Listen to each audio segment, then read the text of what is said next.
Pak Tugiran, apa kabar? Alhamdulillah sehat. Sehat Mas Eko. Gimana Pak? Saya lihat karena foto-fotonya saat sempat pamerkan, mohon izin sebelumnya, Oh, monggo. supaya bahwa ternyata ini sangat menggugah banyak orang. Sangat, sangat. Jadi apa yang Pak Tugiran sampaikan dalam tanya jawab kemarin di testimoni dan kemudian fakta-fakta yang Bapak perlihatkan itu luar biasa menggugah sekali. Saya tidak karena belum minta izin, saya belum bisa memperlihatkan banyak orang, hanya sebagian saja. Tapi itu sangat luar biasa, ini luar biasa sekali. Bisa begini ya. Saya sendiri merasa terharu, Pak. Ternyata pengetahuan ini berguna buat banyak orang. Tapi lebih banyak yang berguna adalah apa yang Bapak sampaikan lewat WA saya dan kemudian saya sebarkan. Ini loh, bayangkan. Orang yang tadinya tidak punya harapan, sekarang punya harapan banyak mengenai hidupnya. Dan itu juga bisa terjadi pada Bapak Ibu sekalian. Ya, Pak Tugiran. Terima kasih banyak kalau nikat saya diizinkan. Silakan, Pak. Ya, Assalamualaikum Mas Eko. Ya. Pertama sih saya pengen menyampaikan saran aja buat teman-teman Mobi, terutama pengurus Mobi ya, terus saja jalan Mas Eko. Ya. Meskipun kiri kanan ada yang suka, nggak suka, banyak yang nggak suka dan lain-lain, terus saja jalan. Karena ini adalah untuk kebaikan. Ya. Saya menyampaikan foto itu juga agar teman-teman di grup ini dan yang lainnya juga, saya tujuannya bukan pamer kaki busuk ya Mas Eko ya. Oh iya, Pak. Tapi biar teman-teman tidak mengalami lah, tidak mengalami hal seperti saya itu ya. Yang berikutnya tadi Pak Warsana bercerita, Pak Warsono ya, mohon maaf suhu, mohon maaf. Pak Warsono. Iya Pak. Warsana, kalau di Sunda ya. Jadi bercerita neuropati itu memang setengah mati gitu Mas. Iya. Sakit macam-macam lah. Pak Warsono tadi sekitar 5 tahun, mungkin bukan dibangga lagi, saya lebih bukan membanggakan, tapi saya lebih dari itu, mungkin dari 5 tahun itu. Wah, luar biasa. Nah, Pak Warsono bisa berhasil untuk mengatasi neuropati. Kalau saya selama ikut Mobi dan terutama ikut olah napas lanjutan ini, neuropatinya berkurang. Tapi belum tuntas. Karena baru 2 bulan lah mungkin. Ya. Sakit puluhan tahun mau sembuh 2 bulan, enak gitu ya. Betul.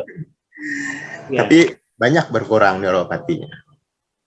Yang jadi pertanyaan saya sekarang, kalau saya olah napas pas yang 60 atau 70 itu kaki saya terasa hangat. Ya. Telapak kakinya terasa hangat. Kalau dulu kan sakti ini Mas Eko, nggak terasa apa-apa. Oh ya. Apa juga nggak terasa. Di operasi, dipotong-potong, dikorek-korek pakai gunting ya, itu dibius. Tapi ketika dibersihkan itu kan nggak dibius, dikorek-korek. Saya pernah nggak terasa. Oh. Saking saktinya mungkin karena orang Banten ya. Nah, pertama Mas Eko dia di yang 60 kedua atau di 70 pertama itu dia terasa hangat. Yang kedua, luka bekas operasi masih ada saya. Itu sekarang udah berapa hari ini merasa sakit. Yang selama ini saya saking saktinya nggak pernah ngerasa sakit. Tapi saya senang dengan sakit ini. Makanya saya pengen tanya Mas Eko, apa itu perubahan ke arah positif, apa perubahan ke arah yang gitu ya? Positif. Bagus sekali itu. Artinya saraf Bapak sudah kembali terbangun kembali sehingga mampu merasakan lagi. Di kedokteran Pak, selalu mengatakan saraf adalah bagian yang paling sulit diperbaiki. Betul nggak Pak? Ya. Pasti Bapak kan pernah jadi mentor juga di Persadia. Bahwa kalau andai kata neuropati, nggak usah dibawa-bawa itulah. Ya. Artinya saya pasti saya mengerti karena saya pernah bicara dengan mereka. Bahwa kalau andai kata sudah bicara saraf, tidak mungkin bisa berbaik. Betul. Artinya terimalah nasib, pasrahlah pada nasib bahwa itu memang terjadi pada kita. Betul. dan nikmatilah seumur hidup. Betul. Nah, 100 untuk Anda. Betul. Justru di sini saya ingin membantah itu dan ingin membuktikan lewat banyak orang yang berlatih bahwa saraf itu masih mungkin diperbaiki dengan cara memperbaiki pertumbuhan selnya. Tapi jangan diganggu sama gula. Dan kondisi Bapak sudah mulai merasa sakit, itu menunjukkan bahwa saraf sudah mulai terbentuk kembali dan mulai merasakan sensornya. Sudah merasa sensor. Jadi rasa sakit itu adalah bukan tanda penderitaan baru, bukan. Itu tanda-tanda informasi bahwa tubuh kita sudah melakukan tugasnya dengan benar. Dia memberikan isyarat bahwa ini sudah mulai berfungsi kembali. Yang pertama. Nah, yang kedua, rasa hangat yang muncul itu apabila kita melakukan latihan pernafasan terjadi, namanya saya jelaskan kemarin, namanya vasodilatasi. Vasodilatasi itu dalam bahasa kimianya, bahasa biologinya, tapi bahasa sederhananya adalah pemekaran pembuluh darah. Jantung kita akan mengalirkan darah ke seluruh tubuh kita, tetapi hasilnya akan terasa masif sekali, bahkan rasa hangat kita. Rasa hangat kan datangnya dari pusat tubuh, Pak. Dari tubuh kita, pusat tubuh kita. Itu bisa sampai terasa ke kaki kita kalau andai kata pembuluh darah kita terbuka dengan maksimal, optimal. Namanya vasodilatasi. Pada saat kita melakukan pernapasan, pada saat seseorang mengalami kekurangan oksigen, dalam penjelasannya di jurnal-jurnal disampaikan, apabila seseorang bisa menurunkan kadar oksigennya 7% ke bawah, menjadi karbondioksida 5%, maka terjadi pelebaran pembuluh darah 50%. Apabila terjadi penambahan karbondioksida dalam tubuh 7%, maka akan meningkatkan pelebaran pembuluh darah mencapai 100%. Akibatnya, rasa hangat dari badan kita akan terasa di kaki kita. Nah, ini yang namanya efek rasa hangat karena vasodilatasi. Pada saat sensor Bapak udah menyampaikan isyarat bahwa, oh, saya sudah merasakan hangat ya. Yang dulu nggak terasa karena sakti, ilmu kebal.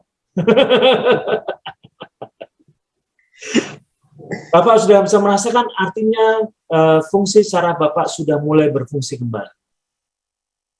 Itu harus syukuri, Pak. Alhamdulillah. Kalau gitu. Syukuri, Pak. Ya, Pak ya. Ya. Saya harap kesembuhan paripurna akan mendekati Bapak lebih cepat. Amin. Ya. Jadi mudah-mudahan itu yang terjadi. Tapi pengetahuan itu adalah yang memang terjadi begitu, Pak.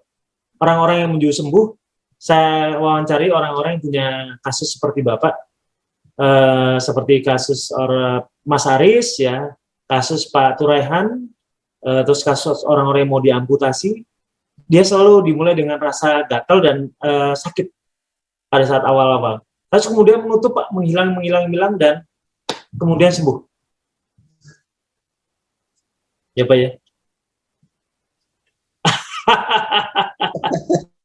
Terima kasih banyak, Pak. Ada lagi, Pak? Yang kedua ini, ya saya ikut ilmunya Bu Tuti yang di Jogja itu kan. Ya. Pokoknya saya ikut PMB, ikut IF, ikut olah napas, sakarepmu. Gula darahnya mau naik, mau turun atau yang lain, pokoknya udah plong aja, bebas saja. Nah, ya. Ternyata hasilnya luar biasa itu, Mas Eko. Iya.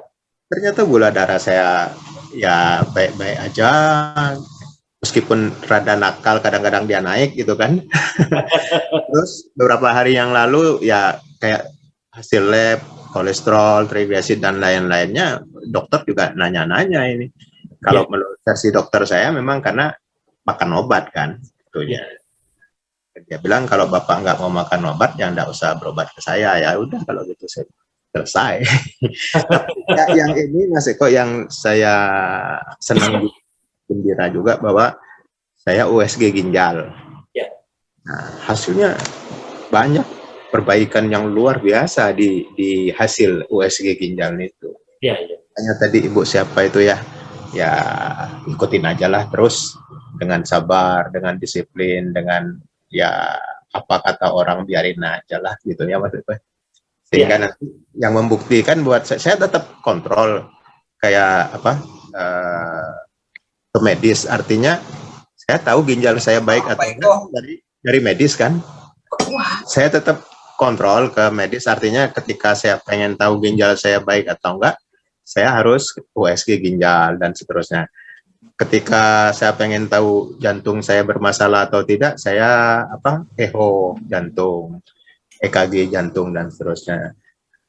Ya, sebagai tolak ukurnya di situ saya Mas Eko. Dan ternyata alhamdulillah selama ini ya perkembangannya luar biasa sehingga si dokter juga bertanya-tanya, tapi saya terus terang belum buka 100%. Oh, iya. Semuanya mudah-mudahan Allah yang membalas semuanya Pak ya. Amin. Sama niat baik kita semua gitu ya. Jadi gitu Mas Eko. Jadi saya tetap ke medis dalam rangka patokan apakah ginjal saya baik dan seterusnya itu. Karena dengan saya tidak punya alat kalau untuk USG ginjal. Ya, memang itu. Kita tidak menutupi bahwa dalam beberapa hal memang mereka lebih unggul dalam soal teknologi. Kalau kayak pembuluh darah kemarin saya dimasukin kayak kapsul itu apa namanya itu lupa lagi kemarin. Di dokternya bacanya kan dari hasil dari alat itu. Ya betul. Nah setelah alat itu baru dia baca, oh ternyata pembuluh darahnya nggak ada yang nyumbat dan seterusnya. Baru ditindaklanjutin dengan dengan cath lab itu, dimasukkan ke dalam pembuluh darah. Saya itu dengan kamera kan dilihat kayak endoskopi itu loh Mas Eko. Dilihat ternyata pembuluh darahnya masih berfungsi. Karena awalnya dokter bedah vaskuler itu bilang ini bocor, pembuluh darahnya sudah bocor kemana-mana gitu, sehingga harus amputasi di bawah lutut. Ternyata dengan dibantu alat itu keputusannya nggak di bawah lutut, hanya di jari-jarinya aja. Ya, karena kita pakai semudah mungkin, seaman mungkin, semurah mungkin. Nah itu dia yang mantap. Ya, itu prinsipnya. Kalau Yohid tadi, saya kebetulan produksi kefir Mas Eko. Saya cari bibit kefirnya susah sekali di sini Pak. Apa Mas Eko? Bibit kefir di sini sulit sekali. Oh banyak di online. Oh ya? Oh, sudah saya buat nanti. Iya. Tapi memang ya saya bisa teguk asam-asam kayak gitu, nggak perlu campur apa. Oh ya. Saya baru hari ini tahu kalau itu boleh loh. Saya itu boleh. Ya, karena laktosa itu akan mengurai gula. Sudah terurai ya. Iya. Ya. Jadi gulanya akan hilang. Ya. Semakin lama proses fermentasinya akan semakin hilang gulanya. Jadi kita bisa ngambil hanya proteinnya saja. Terima kasih Pak Tugiran, selalu sehat Pak ya. Ya, terima kasih Mas Eko, Pak Warsana, Pak Admin, Mas Freddy. Felicia. Bu, yang cerita-cerita ginjal. Efek samping nggak punya kita loh. Saya punyanya efek depan nih sekarang Mas Eko. Iya, iya. Thank you. Oke, makasih banyak. Bu Carkini tadi. Oke, makasih banyak Pak Tugiran. Terima kasih Mas Eko semuanya.